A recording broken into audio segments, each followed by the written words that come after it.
F3 ambience mall आपके लिए लाई है एक और facility.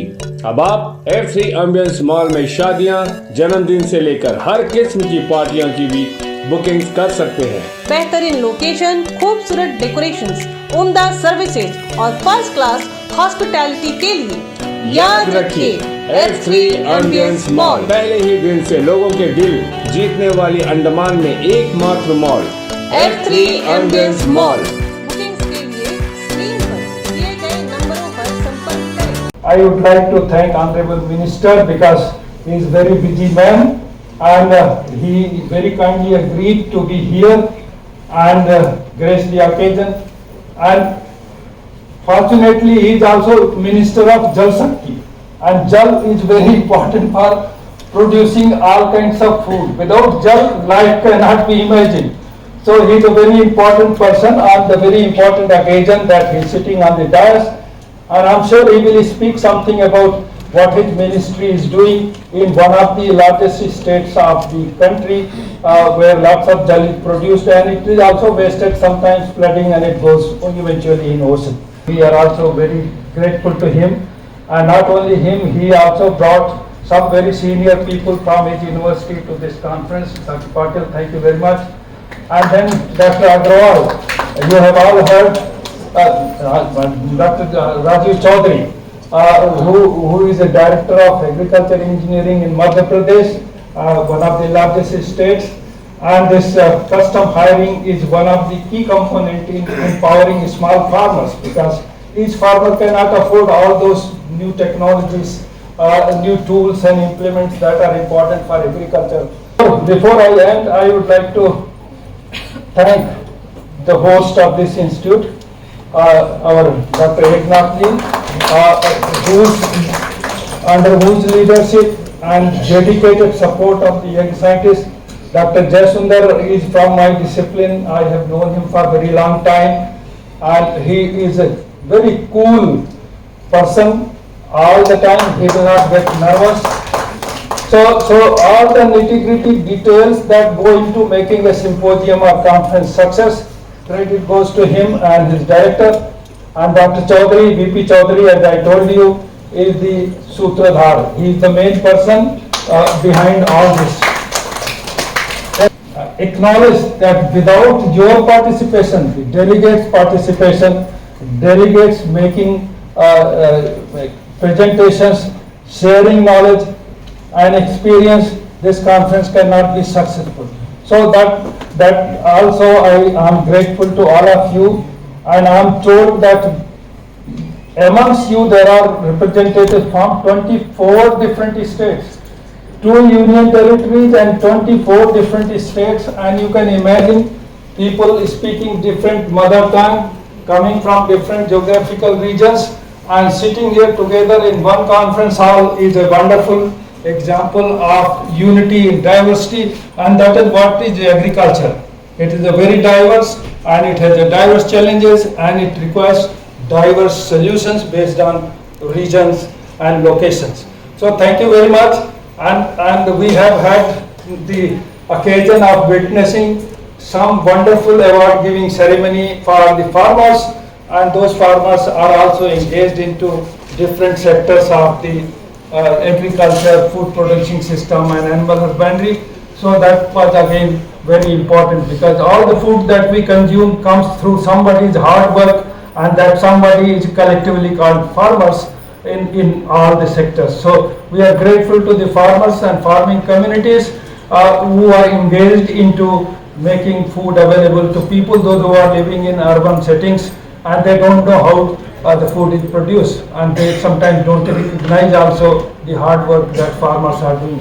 So sitting ahead with the program, मैं अपने मुख्य अतिथि श्री स्वतंत्र देव सिंह जी, जो जल शक्ति मंत्रालय उत्तर प्रदेश सरकार में मंत्री, सर मैं आपसे आग्रह करूंगी कि डिजिटल इंडिया इनिशिएटिव को आगे बढ़ाते हुए हमने अपनी कॉन्फ्रेंस की एब्स्ट्रैक्ट बुक को सॉफ्ट कॉपी में रिलीज किया है, तो कृपया बटन प्रेस करके इसे लोकार्पित करें।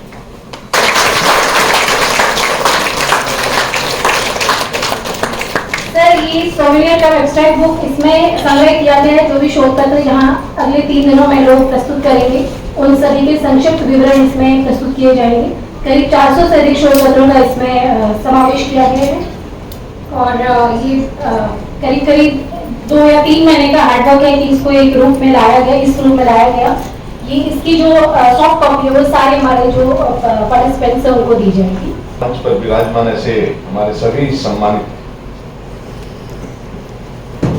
मैं सभी वरिष्ठों के यहाँ अध्यापक गुरुजन जितने हमसे वरिष्ठ हैं, सभी के चरणों में अभिवादन करता हूँ, उनका स्वागत करता हूँ। जैसे डॉक्टर शादी का, हमारे डॉक्टर एकनाथ चाकुरकर जी का, डॉक्टर प्रिय पाटिल साहब का, इंजीनियर राजीव चौधरी जी का, डॉक्टर जयशंकर साहब का, और जिसके आने जिनके कारण आने का सौभाग्य मिला ऐसे डॉक्टर दीपिका साहब का। जिस धरती को नेताजी सुभाष चंद्र बोस ने सबसे पहले आजाद कराया था, आज यहाँ संयुक्त रूप से Pragati international scientific research foundation Meerut एवं अंडमान साइंस एसोसिएशन पोर्ट ब्लेयर द्वारा किसान कल्याण के आयोजित कार्यक्रम हेतु पूरे भारत से पधारे वैज्ञानिकों, शोधकर्ताओं, विद्यार्थियों, किसान बंधुओं एवं अतिथियों का मैं सिर झुकाकर प्रणाम करता हूं और सबका स्वागत भी करता हूं। यह सम्मेलन किसानों के आजीविका सुरक्षा के लिए खाद्य उत्पादक प्रणाली में पर्यावरण जैविक विज्ञान की संभावनाएं और चुनौतियों पर आधारित है। राष्ट्र को आगे ले जाने में सबसे महत्वपूर्ण भूमिका निभाने वाले हमारे किसानों को सशक्त करने के दृश्य से सम्मेलन आयोजित किया गया है। इस सम्मेलन के पीछे आयोजकों की जो सोच है उसके लिए मैं उनका हार्दिक अभिनंदन एवं स्वागत करता हूं। हम सभी का मुख्य चिंतन भारत के उस कृषि आबादी को समर्पित रहेगा जो मुश्किल से मुश्किल परिस्थितियों में देश का पेट भरने का काम करते हैं। यह सम्मेलन वर्तमान में कृषि व्यवस्था की गंभीर चुनौतियों का समाधान करने की दिशा में चिंतन, सहयोग और साझा प्रतिबद्धता का एक प्रभावशाली मंच है। हम दुर्बल किसानों की आजीविका सुरक्षा के लिए कृषि व्यवस्था को संयुक्त रूप से संवेदनशील के सूत्रों पर चर्चा कर रहे हैं। हम कृषि क्षेत्र को समृद्ध करने उपायों के बढ़ावा देने का प्रयास कर रहे हैं, जैसे कि हमें मिलकर पशुपालन हुआ, मत्स्य पालन हुआ, मछली पालन क्षेत्र में वृद्धि के लिए संरक्षित प्रौद्योगिकी अपवादों पर विचार करके प्रभावी कदम उठाने हैं। राष्ट्रीय और अंतर्राष्ट्रीय स्तर पर हो रहे नए इनोवेशन स्थानीय स्तर पर प्रमोट करके किसानों की आजीविका सुरक्षा को बढ़ावा देने के उपायों को ढूंढ सकते हैं। कृषि कल्याण हेतु मोदी जी ने असंख्य कदम उठाए। पीएम किसान सम्मान निधि हो, फर्टिलाइजर सब्सिडी हो, ऐसे विभिन्न प्रकार की योजनाओं का लाभ सरकार को सीधे सरकार के माध्यम से किसानों को मिलता है। मोदी जो सेवा में 1.25 लाख पीएम किसान समृद्धि की शुरुआत हो, इन केंद्रों में मिट्टी बीज का के परीक्षण की सुविधाएं हो, छोटे बड़े कृषि उपकरण उपलब्ध हैं, समृद्धि खेती हेतु विशेषज्ञों से सलाह की व्यवस्था है, drone, startup, self help card और किसान रेल जैसे अभिनव प्रयोग के जरिए मोदी सरकार ने किसानों के जीवन को सरल बनाने का काम कर रही है। किसानों के टेक्नोलॉजी से जोड़ते हुए 1,500 से अधिक एफपीओ के लिए हमारे किसानों के लिए अपने नेटवर्क और डिजिटल कॉमर्स का भी लोकार्पण हुआ है। साथियों, हर वर्ष मोदी सरकार 6.5 लाख करोड़ रुपए से अधिक की लागत सिर्फ खेती और किसानों पर खर्च करती है। इसका मतलब है कि प्रति वर्ष किसान तक सरकार औसतन 50,000 रुपया किसी न किसी रूप में पहुंचाने का काम करती है। आपने अपना अनुभव साझा किया कि काफी रोचक तरीके से हमारे दैनिक जीवन में आने वाली जो समस्याएं हैं या जो दैनिक जीवन में किए जाने वाले कार्य हैं उनके बारे में अपने विचार व्यक्त किए। बहुत खुशी हुई कि आपकी पहली विजिट थी आयरलैंड की और हमारा संस्थान आपकी इस विजिट में भागीदार बना।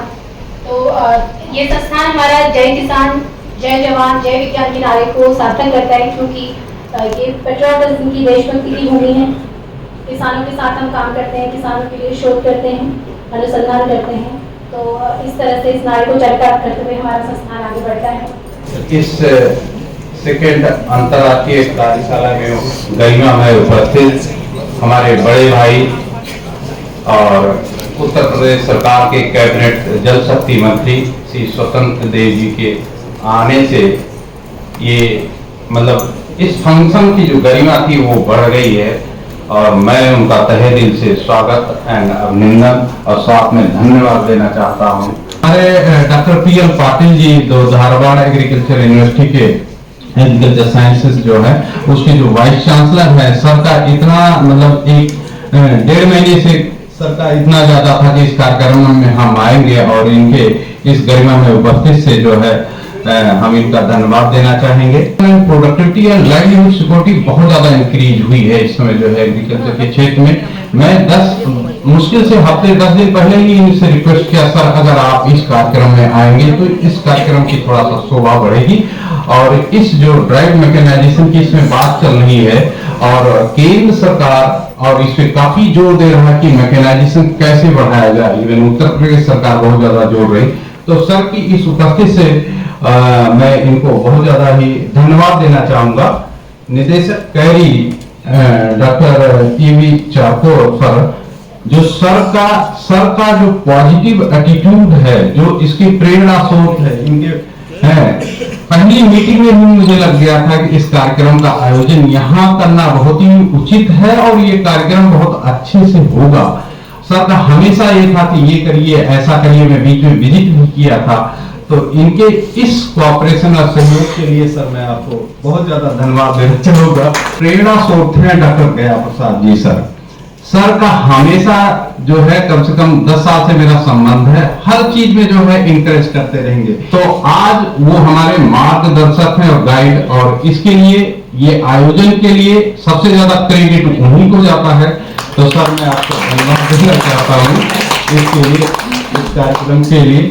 और जो हमारे जो है लोकल ऑर्गेनाइजिंग सेक्रेटरी डॉक्टर जय सुंदर जी, इनका तो हर जवाब ही नहीं है। हर एक चीज में जो भी समस्या आती थी, मैं भोपाल में बैठा था, एक टीम मेरठ में बैठी थी, इनको वहां से यहाँ ऑर्गेनाइज करना, ये सारा जो है रोल जय सुंदर जी का है। कोई भी बात होती थी, सर ये अरेंज करिए, हाँ बिल्कुल हो जाएगा, ना तो इनके जुबान से निकलती ही नहीं था।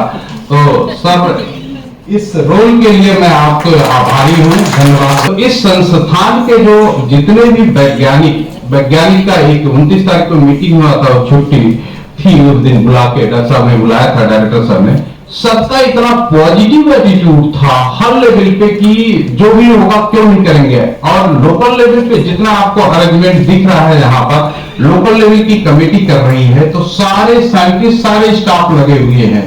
तो मतलब कहीं डायरेक्टली इनडायरेक्टली जो लोअर स्टाफ है उसका ज्यादा कोऑपरेशन है, हर लेवल पे कोऑपरेशन, इवन गेस्ट हाउस है या इस बिल्डिंग में है, तो इन सबका बहुत ज्यादा सहयोग है, मैं इसे धन्यवाद देना चाहूंगा। और दूसरी सबसे ज्यादा जो इसमें लोकल को ऑर्गेनाइजिंग सेक्रेटरी पूजा और डॉक्टर पीके सिंह है यहाँ पे जो प्रिंसिपल साइंटिस्ट, इन लोगों को cooperation are very dedicated for the each and every programme. तो सभी को मैं अपनी तरफ से और इस Pragati international scientific research foundation जो इस समय काम कर रहा है, सभी की तरफ से मैं सबसे ज्यादा धन्यवाद एंड आभार व्यक्त करना चाहता हूँ। अंत में मीडिया पीपुल आप देख लेंगे, पिछले 1 सप्ताह से ये कार्यक्रम यहाँ मीडिया में हर पेपर और सभी रूप में निकलता आ रहा है, बहुत पॉपुलराइज किया गया है और वो भी साथ में है इस समय। तो अंत में हम उनका बिना सहयोग के ये कार्यक्रम इतना इस लेवल पे पब्लिसिटी नहीं पा सकती है, तो इसलिए मैं उनका भी धन्यवाद देना चाहूंगा। लास्ट में मैं अपनी तरफ से सबका जो डायरेक्टली इनडायरेक्टली जिनका नाम नहीं ले पाया हूँ, सबको मैं धन्यवाद देना चाहूंगा और धन्यवाद to all sir, thank you sir. चलिए अभी हम बे ऑफ बंगाल प्रोग्राम के डायरेक्टर डॉक्टर कृष्ण जी, हम उनसे बात करेंगे और आज के इस सेकंड इंटरनेशनल कॉन्फ्रेंस जो यहाँ CIARI में चल रहा है, इसी के उपलक्ष्य में हम उनसे जानेंगे कि हमारे दर्शकों को उन्हें क्या संदेश देना है। जय हिंद सर। जय हिंद। चलिए Our organization is Bay of Bengal program is an intergovernmental organization. Okay. And largely it has Bangladesh, India, Sri Lanka and Maldives as its core members, Right. and then other Southeast Asian countries with which we work closely. Okay. And our core mandate is largely to regional fisheries management, conservation, and then livelihood, sea safety kind of stuff. Okay. So Andaman is kind of located in the right center of entire South Asia and Southeast Asia. Very cool, yeah. So I have already been associated with the islands. I have been here in this island for the last 10 years, earlier in my beginning of my career. So I just look forward like how joining with the hands of CIARI through this network and also with They work administration. together for the development. Exactly. Bringing in experiences from South Asia and Southeast Yeah. Asia, and then how we can just work together and take this forward. Like that's my entire talk, and then the messages. Okay.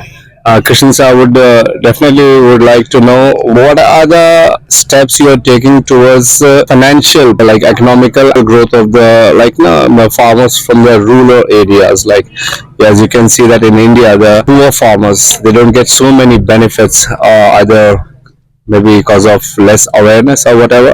What steps are you guys taking so that they get aware of the programs, schemes the government is coming out with, and what support would they get? Actually, since this is an intergovernmental organization, like India is just one of the member countries, and then we work with the governments to take to our programs. Okay. And largely our focus is on the marine fisheries. Okay. Marine fisheries, more particularly on the capture fisheries. Okay. So we will be doing very soon. We are kind of starting a kind of a regional program, Bay of Bengal large marine ecosystem program, where all these 8 countries are working very closely, particularly on ecosystem approach to fisheries management, how the resources can be sustainably harvested. Yeah. That's one major focus, and then avoiding pollution in the marine environment, and reducing or combating that IUU fishing, that is like illegal fishing that's happening all the check, like, and particularly with Andaman per se, like the very major intervention that we would like to see is like to take these fishermen to places like Sri Lanka and then Maldives, where the kind of fishing that is happening will be a huge kind of a learning. So we should not be reinventing the wheel. So sometime back, I had an opportunity to interact with the Chief Secretary here, and we should be seeing to an opportunity to work closer. The things you are doing, it's usually on the larger scale. So that's why I'm asking, like, how is it beneficial to the farmers who are fishermen who are like in remote villages? Is there any programs which will benefit these fishermen as well? Obviously, like say today, the fishermen who are in the remote islands, and for them getting an exposure to islands where some kind of an advanced practices are happening, and there is an opportunity for them to learn, see, believe it, and then implement. Okay. So administration is quite positive about this, and then very soon we should be just seeing an opportunity. In the sense, like actually in this region, resources are kind of shared, Yeah, exactly. and Andaman lies in the middle. So there is a huge opportunity, and then we look forward to associate. Thank you sir.